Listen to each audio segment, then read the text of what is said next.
Welcome to episode 2 of the Board Game Workshop. I'm your host, Chris. We got a long interview this episode, so let's get through the news quickly. So, for game contests, right now, the Game Crafter has 3 contests they're running. The Trick Taker Challenge ends on March 6th, so you have a couple weeks to get something in for that. The Big Box Challenge ends June 5th, and the Gamehole Dungeon Crawler Challenge ends August 15th. So you can go over to thegamecrafter.com and search for their contests to read up on those. They're interesting things to enter, give you some direction in design. Also, Button Shy Games is doing their wallet game contest again. That can be found at buttonshygames.com, and that's due April 23rd. I entered that last year, and though I didn't end up winning that contest, one of my games did get turned into a nano game, and that was released. So you can check out In Vino Morte on Board Game Geek, find out more about that. TotalCon is coming up. It's one of my local cons in Massachusetts.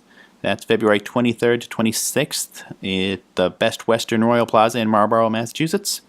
I will probably be there on Friday and Saturday if anyone's interested in getting together for a game or playing some prototypes. And further out, the Granite Game Summit in Nashua, New Hampshire at the Courtyard Marriott. That's in April 7th to 9th. I will be there for all 3 days of that and should have a designer table. So if you want to come check that out if you're in the area. Okay, that's all I have for news. So we have an interview with Warren Loewen and his game Kaiju Conquest. So let's get right to that. So I'm here with Warren Loewen, and we're going to talk about his game Kaiju Conquest. So Warren, how'd you get into board games, and what made you start designing? My interest in board games started when I was 12 years old. Mainly started when I saw Star Wars for the first time. Well, for me, it changed my outlook on life. Everything I wanted to know about it there, it was hard to find info, so it took years. But during that time, I got involved in a lot of other board games. So my first real interests were with text and counter war games like Starship Troopers and Squad Leader. And eventually those graduated onto, obviously, a lot of other advanced board games and whatnot, considering some people might think these are advanced board games. But for me, I needed something more challenging. So over time, I started, over the last 40 years, I bought various types of board games, miniature games, RPGs, you name it, I've probably bought it. And it wasn't until when I was about 20, I started designing my own game with a friend of mine, designing vehicles, spaceships for action-style style combat. I expanded that into a sci-fi RPG in that same Kaiju Conquest universe, but at the time it wasn't called Kaiju Conquest, it was a different title. And then 16 years ago, I did design a strategic sci-fi galactic scale board game in the same universe, again, using 8 major races, and I did try to go to a publishing company locally here to see what it would cost me for me to get it done, and it was, at that time, I couldn't do it, and so I put that on hold. So since then, it's in the last 2014 is when I got started on this one. Oh, cool. So you definitely have a long experience in games, huh? Yes. Yeah. It kind of helps. You don't necessarily have to have all that experience with board games, but it does help because you've got all that different, you got that experience and knowledge from all the different types of games and what you can do to try and make something different and more original, possibly. All right? Yeah, you can use ideas from other games, but you try not to obviously copy someone else's idea. Yeah, it's good to get ideas and good to know what not to do also. Yeah, exactly. You kind of went over it, but what was the reason for this game in particular? What was the idea that started it? Pacific Rim. Back in 2013 when that movie came out. I loved that movie, and since then I wanted someone to create. Usually somebody's always creating these games based on movies or whatever. I was hoping someone would have created a strategy board game based on that, but all they came out with was a HeroClix style miniature game and a simple little card game.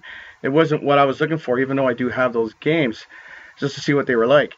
So I decided to design my own concept in January of 2014. I tried to contact Warner Brothers to see if they could support me and all that stuff and help me publish the game, but I didn't get any response for them.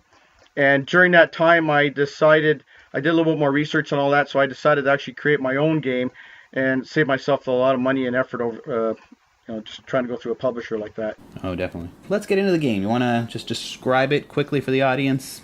How it plays, rules? Well, I don't know if I can describe it quickly, but it is a 2 to 4 player sci-fi strategy game of alien invasion and with giant mecha and monsters, and it can be played between 90 to 180 minutes. Just to give a bit of background on it, because it has a thematic feel to it. I try to make it an epic scale kind of thing based on what I've done in the last 40 years with this game. So it takes place in 2116. Nations of Earth are recovering from the latest World War 30 years previously, and a new threat arrives in the form of a highly intelligent alien race there called the Caesarans. They take over Mars to set up these teleportation platforms, and are using Earth as a test subject for their experiments on short-range teleportation, using giant creatures known as the Kaiju for frontline assault, and they're supported by swarms of land, air, and sea military forces. So during the first attack, the Caesaran forces were engaged by another species called the Durelli, who observed their activities, and they sent a special mech force to stop them. They failed, and in doing so, one of their leaders, known as the Battle Master, goes through the first portal, which, I don't know if you can see it behind me here, there's an image here on my left here. That's basically part of what that is.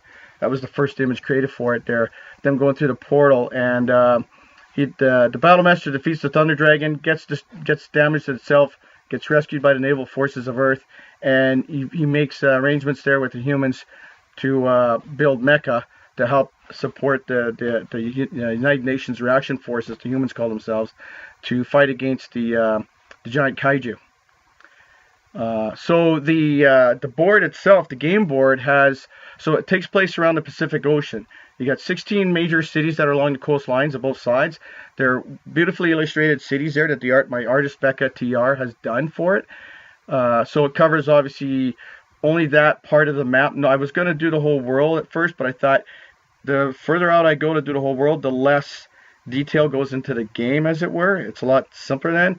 Some people like that way, but I'm trying to make a decent war game with a lot of variation and strategy to it. So I just stuck with the Pacific Ocean side of it and kind of going that same concept as what Pacific Rim did, just that area to start with.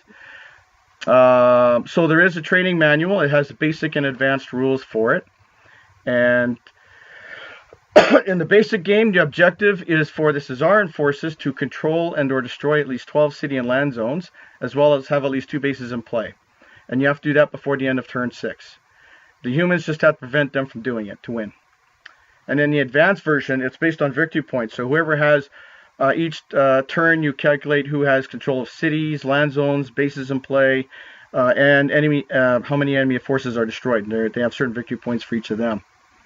And I also have optional rules for other victory conditions you can play on, and using nukes, bio bombs, command cards, and that's the rule books itself.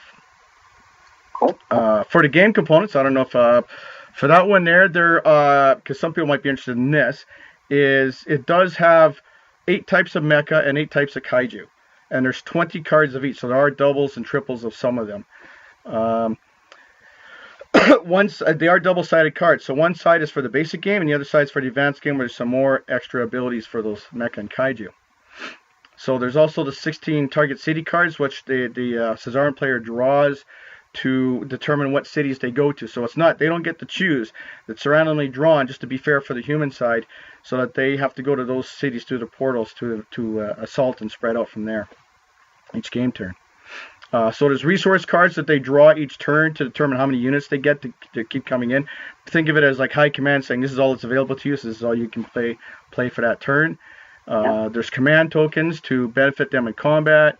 Bases, obviously, for both sides to help repair their forces and defend their zones.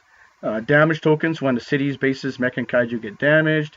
Destroyed city tokens for the cities, and of course there's dice that I use a 10-sided dice system for this game. So actually, one thing I thought was interesting in your rules, you want to go over the combat system? Yes, in the combat system, actually, I just modified it there in the last few weeks here since the last game we played there at the convention. And the way it works is in the basic game, it's simultaneous combat. There's what's called a battle board, and every time opposing forces meet in the same zone, they have to do battle, and only one side or the other has to be remaining in that zone. So they get placed on the battle board, and on the battle board on each side, for the human side, the Caesarean side, are similar icons of those units. So you just place them on that row in line with those icons. And usually, say for example, a human side will have the mecha image on top, and then you got Air Force, and then Army, and then Navy, and other forces below that. So you place them in each of those rows. Same with the Caesarean, and the Caesarean player always moves first and attacks first, just to make it easier for who goes. And so what happens is the Caesarean player will choose which of his units will attack which of the opposing player's units. And they roll the dice. There's a defense value of the enemy forces, so they have to roll that number higher to succeed. Every time they get a hit, that military unit is destroyed. There is one military unit that takes 2 hits, so if you roll a natural 10, it does 2 hits, and that can destroy that unit. If you roll a natural 1, it actually damages the city instead, and every time you do that, the city takes a point of damage. And that's how the cities can get destroyed, by collateral damage. For the mecha and kaiju and bases, they have multiple hits. So every time you roll equal to or higher, you just do 1 point to them. But every time you roll a natural 10, they take 2 points of damage. So once they reach their maximum hit point limit, then they are destroyed. And then at the end of each turn, you determine the Caesarean player gets to choose first if they want to withdraw from battle or not. If they don't, they want to fight. The humans decide if they want to withdraw. If they don't, then they continue fighting for the next round to see who's left. And they just keep doing it like that until one side or the other remains in that zone, one way or the other. And you just keep doing that for each zone, and then basically that would be the end of the battle phase of that game turn, and it goes on to the next phase. And I have to say, the art for this looks really great. And the layout for your rulebook is all top-notch. Thanks. Yeah, the rulebook is not quite complete yet, but yeah, that was... I wanted to get that version out just so you could see it too for yourself. But for the general public, they're like, I don't know if people are printing this up for their own print and play purposes, but at least it's out there for them to see it and see what I've got so far for it. So, all right, let's move on to what are your concerns for this? Like, there's a reason it's not completely done yet. So, what do you think it needs? Well, I have to, like I said, the rulebook is the one thing. I still got some things to adjust on that, and that has to go hand in hand with not necessarily the rules itself, but the graphics. Some of the imagery I've got to change. Some things I got to add because I'm determining, because I've got I do have 3D minis printed for these that will be given to the manufacturer as stretch goals if that gets that far, and so I'm looking at including an image of those to put in beside the actual image of the tokens to show that you have both of those types to play in the game. If you want to just play tokens, you got those. Otherwise, you can use the miniatures, right? Yeah. So I'm looking at including those in the rulebook. Aside from that, it's play testing. There is a lot of I've mostly been just going to conventions locally here or game stores. Yeah. And it's hit and miss. Some game stores you get a lot of people responses to it, and others you don't. Same with the conventions. I've had some hit and misses with that. It is hard because the first time you play this game, it takes 3 hours to go through it, to explain it and play it out. It takes about 3 hours. After the first turn, people pretty well understand how it works. It's just the strategizing after that. And for some people, it's a little more difficult to understand than others because it is a war game overall. Yep. And so it plays a little bit more advanced than, like, say, Axis and Allies, if whoever is familiar with that. So that's one of the other things just for play testers is getting people to actually be able to sit through that for 3 hours the first time, to play it all out from start to finish. And some people have been able to do it. The problem with conventions is that usually they only give you a 2-hour window to play each game session, whether you got a play tester's alley or prototype alley as they call it, or if you just bring it there to play because there's a table available. Sometimes they only have windows there because there's only so much table space. So other than that, it has been the response from that has been favorable. I think I've had over 30 some people playing it now, yeah. And there's only a few there's even one guy who played it. He liked it, but he says it's not his type of game. So when I get people like that saying that, then at least there's something going for it. But most of the people do like the way it plays out. Yes, it takes a lot of strategizing, and they understand that too. And I've had the last play test session. I had 3 people in there, and they actually gave me a lot of good points, and that's what changed my rules mechanics from what combat mechanics from what I had before, because it was a little bit more, not more difficult, but there was more record keeping for damage, and we managed to come up with something better to keep it simple, just like as I explained earlier. I mean, streamlining is always better, I think. So for playtesting, have you thought of doing like a shorter demo game just to give people kind of a taste for it and work through the mechanics? I have thought about that, yeah, and I think that's where I'm going to go next, is just to show, just to have just show them, okay, let's just go right to the battle board and do the combat mechanic, because that's the biggest thing of it, is if they can understand the combat mechanics, everything else is just strategizing and moving to pieces and all that. So I might have like short scenarios as another option for that. Say, this is a scenario, this is what you got to do, and then they just build on that. So they already have something. I might already have the board set up for them, and all they have to do is just play it out. Yeah, I think that could also translate into in the rules to have a shorter demo thing as a way to learn. I know a couple of games do that as like a very truncated game just to get the mechanisms in. So your real game that's going to take a couple hours, you already have an idea of what's going on. So I think something like that could help it along. Yeah, someone else did bring that up too a while ago there, and I've been thinking that's still in the process. That's also why the rule book is not quite complete yet, because there's always something more to add to that. Granted, it makes the rule book longer, but like you said, by putting something like in there for a demo or a quick explanation of how to play through all those phases, yeah. You're also saying you had concerns about doing a Kickstarter. Want to talk about that? Yes, the the biggest thing with me right now on that one is the video. Because on the Kickstarter pages, usually they say you don't have to do a video, but a video helps for people to see what the game is like, or to see the person behind it and what they have to say about it. So I've did create one for it, and it's not that great. It's kind of corny. So I've looked at various different Kickstarter videos to see what ideas I can use. So it's basically going to come down to doing something pretty simple for this game. Although I'd love to use flash animation, all that kind of stuff, I'm not that greatly skilled at it.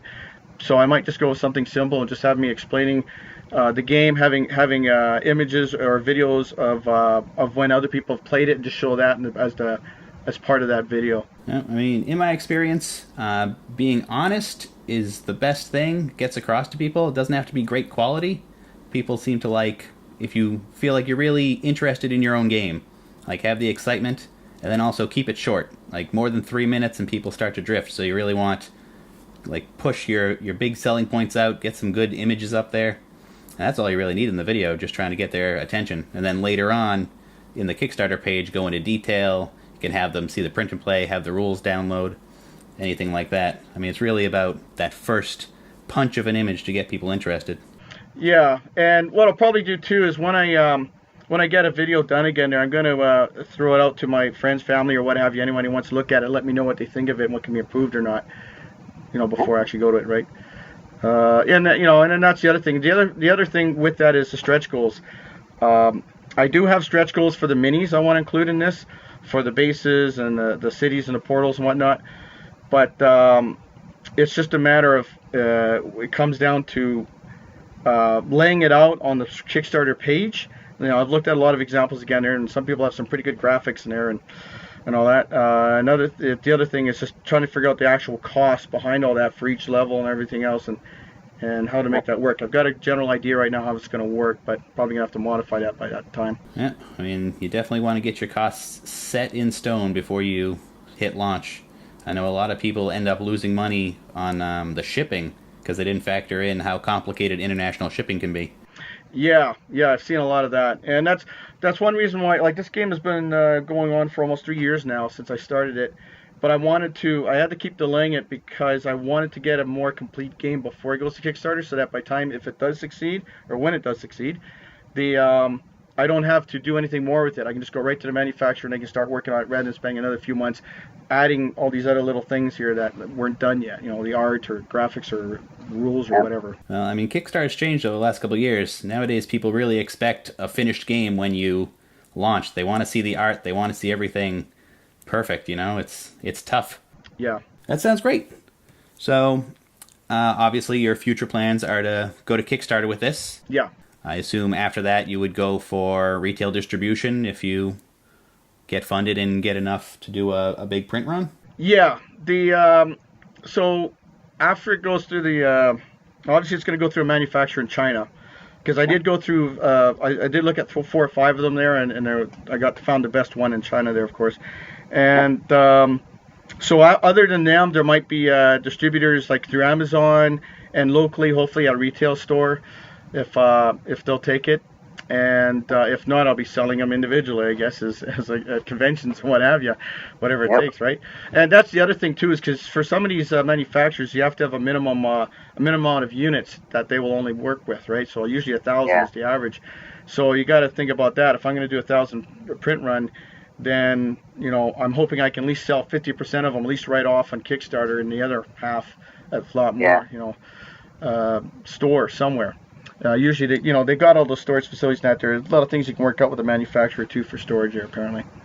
But aside from that, it's just even when it succeeds, I still plan to do conventions with it there. Obviously, advertise it some more, and then just keep going from there. If it doesn't succeed at first, then obviously I'll get input from the fan base what I can do to improve it, and it could take a few months, could take a year, depending on how much has to be changed, and then go from there. So, one thing I wanted to bring up with the Kickstarter, this is a big game. Like, you have a lot of pieces. Any thought of trying to cut it down? Like, maybe cut the cards in half, do little more streamlinings, cut down manufacturing costs? Or do you feel this is the size it needs to be? This is pretty well the final size. I've already cut down the cards by half from what I originally had. And the tokens are actually all cut down by half already. Because like in this game, like you've probably seen, I don't know if you looked at all of the tokens there for it, but there's basically for each of the military forces, there's 12 units of 12 tokens of each. And so there's roughly for each army side, there's about 70, about 80 some pieces on each side. And then of course there's the Mecha and Kaiju. There's 20 stand-up tokens for each of those on each side. So it's say about just over 100 and some pieces for each side there. Which isn't bad, because other games have got, like, granted, they're usually plastic figurines like Risk and all that. They got hundreds of pieces in there. Granted, they're a more successful company. So I'm an indie guy trying to start out with something big. And I've looked at the thing where they said, start with something small, work your way up. But I tried to, and I couldn't, because I'm so much into the war games and everything else. This is all I could think of at the time to try to get out there, especially with the Pacific Rim kind of concept. So I stuck with it. And like this is basically it. What you saw in the thing, there's pretty well it. If I cut it down any more, anything I take out would have to be used as a stretch goal. There's that option. But either way, it would still, in the end result, even as a stretch goal, if people buy into it, then obviously that's going to be part of it anyways. So I decided to keep those pieces with that as part of the final product. You said you had some minis that you would be thinking of as stretch goals. Would that be a couple hundred minis in place of all these tokens? No, the miniatures, like, there's only going to be 8 destroyed city miniatures, 3 portal miniatures, 8 base miniatures, and that's it for now. Yeah, just so basically. That's a little more reasonable. Yeah. And then as expansions, when the game succeeds as expansions, I'll look into getting miniatures done for the Mecha and Kaiju. On the one hand, you want to keep it small, keep it simple. But on the other hand, Kingdom Death Monster is over $7 million right now with a lot of really nice miniatures. so sometimes just having really cool miniatures can give you that boost. And, I mean, Kaiju and Mecha, that's definitely something that could be a selling point if you got pretty nice miniatures done. Although, really difficult for your first game and stuff, so... Well, it's some people, I don't know, and I look on the internet and the Kickstarters and that, some people somehow have the funding to do it. Others don't. Like myself, I had a bit of funding. I exceeded that now, so I'm using, funds over and above normal here. But to get one design, 3D model design done for one of these Mecha Kaiju cost me almost on average $300. So to do 16 of them, that's definitely up there. Yeah. So there is one guy who is working on 2 of them right now, the 2 main leaders of each side, and I don't think they'll be ready before I do the Kickstarter. If they are, great, then they'll do part of it as stretch goals. I'd like them to be, but if not, then I'll just wait it out and see what happens with the game anyways, and see what kind of response I get from that. I did do a video, not a video necessarily, but fundraiser to try to get money for my prototypes, for that matter, if not getting more money for the minis. But I only had enough to create one prototype out of it, and that was it. So, and a prototype for me to make cost me almost $250 with shipping. That's quite a lot of prototype. Yeah. So just for the box of that size now.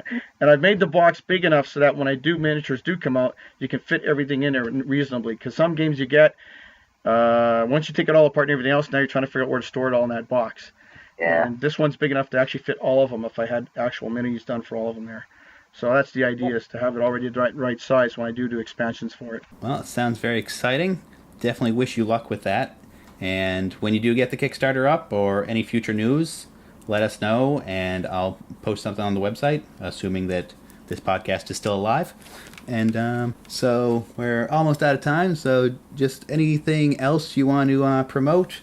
Any cons you're going to, or demos or anything? Not right now. I will be demoing the game again at some local stores locally here in the next month or so, at Gamers Lodge and possibly Avalon Nights there in Edmonton.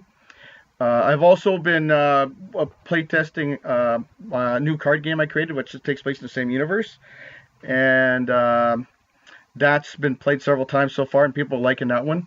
It's very simple to play, easy to play in like within 20 to 40 minutes, depending on how many players in that. And you can play up to 8 players, so it's even though it sounds like that could be a big game, it's actually not. And once again, there is a bit of strategizing, but it's a lot simpler game to play. But yeah, so that one I'm working on. So even if this one here I have to delay because it wasn't successful the first time, I've got that card game as a backup to throw in there if I need to. But yeah, that's the only other thing I'm working on right now thing here. If people want to contact me for anything about the game, if you can see details on the game at Tabletop Generation. Just search up Kaiju Conquest, and there's a link in there that connects to Dropbox that shows all the files for the game as a print and play. If you want to look at that at least, or print it up to play it. You can also contact me at Twitter at ATC_games, or I have the ATC Games Facebook page, which is at ADV to contact games, or just search Kaiju Conquest and you'll find it anywhere on the internet now. Awesome. Well, thank you very much for talking with us. I wish you luck with all of your future endeavors, and hopefully we hear good news in the future. Great. Thanks, Chris. Well, that does it for episode 2 of the Board Game Workshop. Thank you for listening. Tune in next month when I have an interview with Chip Bouvet, designer of Chroma Cubes, Smoke and Mirrors, and upcoming Universal Rule. If you'd like to send us any questions or comments, you can email the show at theboardgameworkshop@gmail.com. You can find us on the web at theboardgameworkshop.com, on Twitter at thebgworkshop. You can find me on Twitter at bluecubebgs. If you're a designer and would like to be interviewed for a future episode, let me know. The podcast is now on iTunes and Stitcher and SoundCloud, so you can check us out on all of those. Give us reviews, comments, stars, whatever they do, and tell your friends about the podcast. Thank you very much.